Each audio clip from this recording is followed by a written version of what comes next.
ഇപ്പോൾ ഏറ്റവും ഒടുവിൽ വരുന്ന വാർത്തയനുസരിച്ച് മുതിർന്ന കോൺഗ്രസ് നേതാവ് പി തങ്കച്ചൻ അന്തരിച്ചിരിക്കുകയാണ്. അദ്ദേഹത്തിന്റെ മരണവാർത്തയിലേക്കാണ് നമ്മൾ ആദ്യം പോകുന്നത്. നമുക്കൊപ്പം നവമി ദിനേശ് അവിടെ നിന്ന് വിവരങ്ങൾ വായിച്ചിരുന്നുണ്ട്. അദ്ദേഹം കുറച്ച് ദിവസങ്ങളായി ശ്വാസകോശ അണുബാധയെ തുടർന്ന് ചികിത്സയിലായിരുന്നു. ആലുവയിലെ സ്വകാര്യ ആശുപത്രിയിലാണ് അദ്ദേഹത്തിന്റെ അന്ത്യം സംഭവിച്ചത്. സംസ്കാരം മറ്റന്നാൾ നടക്കും എന്ന വിവരമാണ് ഇപ്പോൾ വരുന്നത്. നവമി ദിനേശ് വിവരങ്ങളുമായി ചേരുകയാണ്. നവമി, ഇപ്പോൾ മൃതദേഹം ആശുപത്രിയിൽ തന്നെയാണോ ഉള്ളത്? നമുക്കറിയാം, നിയമസഭാ സ്പീക്കർ, മന്ത്രി തുടങ്ങി വിവിധ സ്ഥാനങ്ങളിൽ പ്രവർത്തിച്ച വ്യക്തിയാണ്, മുതിർന്ന നേതാവാണ്. അപ്പോൾ ഈ മരണ വാർത്തയൊക്കെ അറിഞ്ഞ് നേതാക്കൾ ഉൾപ്പെടെയുള്ളവർ അങ്ങോട്ടേക്ക് എത്തുകയാണ്. എന്താണ് അവിടെ നിന്നുമുള്ള വിവരങ്ങൾ?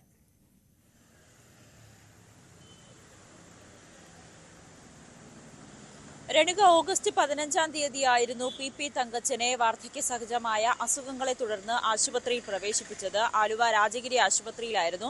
തുടർന്ന് ഇന്ന് വരെയുള്ള ദിവസങ്ങളിൽ അദ്ദേഹം അവിടെ തന്നെ ചികിത്സയിലായിരുന്നു. പിന്നീട് അസുഖം രൂക്ഷമായതിനെ തുടർന്ന് ഇന്ന് വൈകുന്നേരം 4:30 അദ്ദേഹത്തിന്റെ മരണം സ്ഥിരീകരിക്കുന്നത്. അദ്ദേഹം തുടർച്ചയായുള്ള ദിവസങ്ങളിലെല്ലാം തന്നെ വെന്റിലേറ്ററിൽ ചികിത്സയിലായിരുന്നു. എന്തായാലും അദ്ദേഹത്തിന്റെ മരണ വാർത്ത 4:30 ആശുപത്രിയിൽ നിന്നും അറിയിക്കുന്നത്. മൃതദേഹം രാജഗിരി ആശുപത്രിയിലേക്കിലെ മോർച്ചറിയിലേക്ക് തന്നെ അല്പസമയത്തിനുള്ളിൽ മാറ്റും. അതിനുശേഷം മറ്റന്നാളായിരിക്കും സംസ്കാരം. പെരുമ്പാവൂരാണ് സംസ്കാരം എന്നാണ് കുടുംബം അറിയിച്ചിരിക്കുന്നത്. ഇന്ന് അല്പസമയത്തിനുള്ളിൽ തന്നെ മൃതദേഹം മോർച്ചറിയിലേക്ക് മാറ്റും എന്നുകൂടിയാണ് അറിയാൻ സാധിക്കുന്നത്. എന്തായാലും ഏറെ നാളായി അസുഖത്തെ തുടർന്ന്, വാർദ്ധക്യ സഹജമായ അസുഖങ്ങളെ തുടർന്ന് അദ്ദേഹം ചികിത്സയിലായിരുന്നു. പിന്നീട് അണുബാധ ബാധിച്ചതിനെ തുടർന്നാണ് വെന്റിലേറ്ററിലേക്ക് മാറ്റുകയും ഇപ്പോൾ അദ്ദേഹത്തിന്റെ അന്ത്യം വാർത്ത പുറത്തു വരികയും ചെയ്തിരിക്കുന്നത്. 2004 മുതൽ 2018 വരെ തുടർച്ചയായി 14 വർഷം UDF കൺവീനർ ആയിരുന്നു പി തങ്കച്ചൻ. അദ്ദേഹം മന്ത്രിയായും ഒക്കെ സ്പീക്കറായിട്ടും ഒക്കെ പ്രവർത്തിച്ചിരുന്നുവെങ്കിൽ പോലും പി തങ്കച്ചൻ എന്ന് പറയുമ്പോൾ ഈ രാഷ്ട്രീയത്തിലടക്കം UDF കൺവീനർ എന്ന നിലയിലായിരുന്നു അദ്ദേഹത്തിൽ ഏറ്റവും കൂടുതൽ സുപരിചിതനായിരുന്നത്. കാരണം അദ്ദേഹം AI ഗ്രൂപ്പുകളുടെ ഈ ഒരു തർക്കങ്ങളുടെയൊക്കെ കൊടുമ്പിരി കൊണ്ട് നിൽക്കുന്ന സാഹചര്യത്തിലൊക്കെ ഒരു സമവായ ചർച്ച എന്ന് പറയുന്നത് അത് പി തങ്കച്ചന്റെ നേതൃത്വത്തിലായിരുന്നു. ആ രീതിയിലായിരുന്നു അദ്ദേഹത്തിന്റെ മധ്യസ്ഥ ചർച്ചകളിൽ ആണ് ഏറ്റവും കൂടുതൽ ഈ ഒരു ഗ്രൂപ്പുകൾ തമ്മിലുള്ള തർക്കങ്ങളൊക്കെ ഒരുവിധം പരിഹരിച്ചു പോയിരുന്നത്. പി തങ്കച്ചൻ UDF കൺവീനർ ആയിരുന്ന സമയത്താണ്. അദ്ദേഹത്തിന്റെ ആ ഒരു മേഖലയിലുള്ള അദ്ദേഹത്തിന്റെ പ്രവർത്തനമൊക്കെ വലിയ രീതിയിൽ ശ്രദ്ധ നേടിയതുമായിരുന്നു. പിന്നീട് അഭിഭാഷകനായിട്ടായിരുന്നു അദ്ദേഹം ആദ്യം തന്റെ ഈ ഒരു ജീവിതം ആരംഭിച്ചത്, കരിയർ ആരംഭിച്ചത്. പിന്നീട് അതിൽ നിന്നും ഈ രാഷ്ട്രീയത്തിലേക്ക് മാറുകയായിരുന്നു. പിന്നീട് അഭിഭാഷക ജോലി അവസാനിപ്പിക്കുകയും പൂർണ്ണമായും രാഷ്ട്രീയത്തിലേക്ക് അദ്ദേഹം ശ്രദ്ധ ചെലുത്തുകയും ചെയ്തിരുന്നു. KPCCയുടെ മുൻ ആക്ടിംഗ് പ്രസിഡന്റ്, 8ാം നിയമസഭയിലെ സ്പീക്കർ, 2ാം AK ആന്റണി മന്ത്രിസഭയിലെ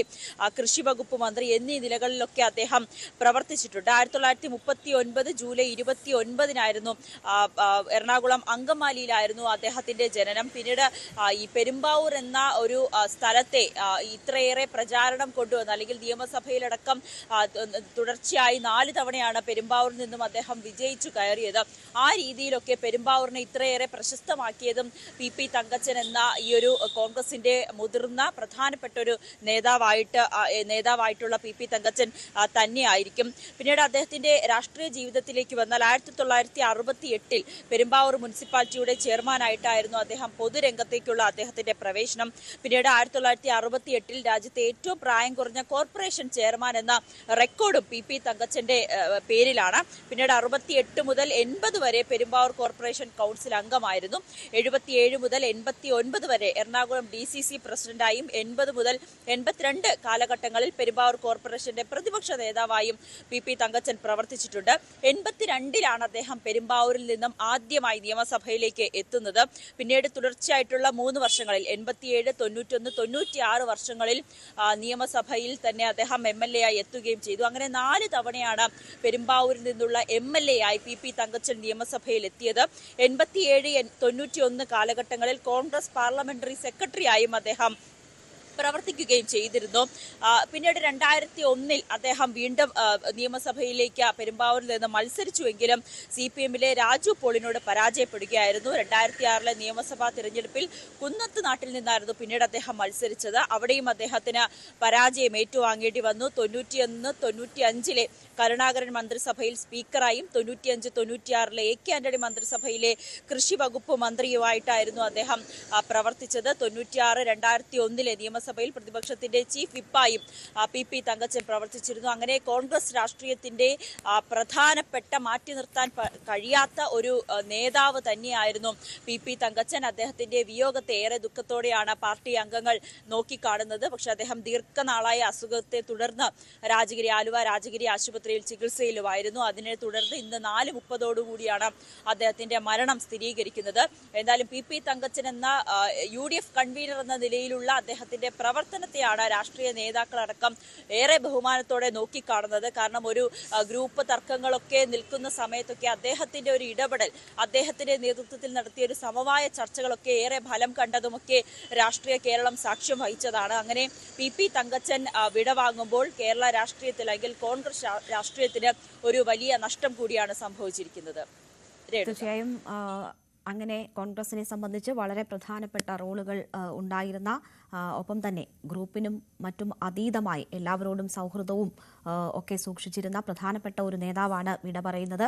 ഇപ്പോൾ പ്രമുഖ നേതാക്കൾ ഉൾപ്പെടെ ഈ വിവരം മരണവാർത്ത അറിഞ്ഞ് അതിനോട് പ്രതികരിക്കുകയാണ്. പ്രതിപക്ഷ നേതാവ് VD സതീശന്റെ പ്രതികരണത്തിലേക്ക്. രോഗബാധിതനായി ആശുപത്രിയിൽ കിടക്കുകയായിരുന്നു. ഗുരുതരമായ ഒരു സ്ഥിതിവിശേഷമായിരുന്നു ഇന്നെല്ലാം ഞങ്ങൾ ബന്ധപ്പെടുമ്പോൾ. എങ്കിലും അദ്ദേഹത്തിന്റെ വേർപാട് ഒരുപാട് വേദനയുളവാക്കുന്നു.